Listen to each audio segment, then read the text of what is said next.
దేవుని బిడ్డలారా, ఈ దినము సామెతలు 3:10 ధ్యానిద్దాం. నీ కొట్లలో ధాన్యము సమృద్ధిగా నిండును. దేవునికి మహిమ కలుగును గాక. దేవుని బిడ్డలారా, దేవుని యొక్క వాక్యంలో మనం చూస్తూ ఉన్నాం.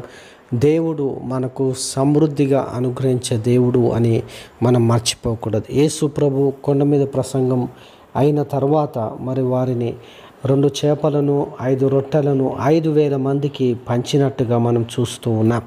దేవునికి మహిమ కలుగును గాక. దేవుని బిడ్డలారా, దేవుడు సమస్తము కూడా మరి సమృద్ధిగా దేవుడు అనుగ్రహించేవాడు. ఏ కొదువ లేకుండా ఆయన ఆశీర్వదించే దేవుడు అని మనం మర్చిపోకూడదు. బైబిల్ అంటా ఉంది, మొదట ఆయన రాజ్యమును నీతిని వెతుకుడి, అప్పుడు అవన్నీ మీకు అనుగ్రహింపబడును అని వాక్యం సెలవిస్తూ ఉంది. కాబట్టి మనము దేవుని వెతికిన ఎడల మన యొక్క లేమిలో, మన యొక్క దేవుని బిడ్డలారా ఏమి లేని పరిస్థితిలో దేవుని వెతికినప్పుడు దేవుడు మనకు సమస్తము అనుగ్రహిస్తాడు.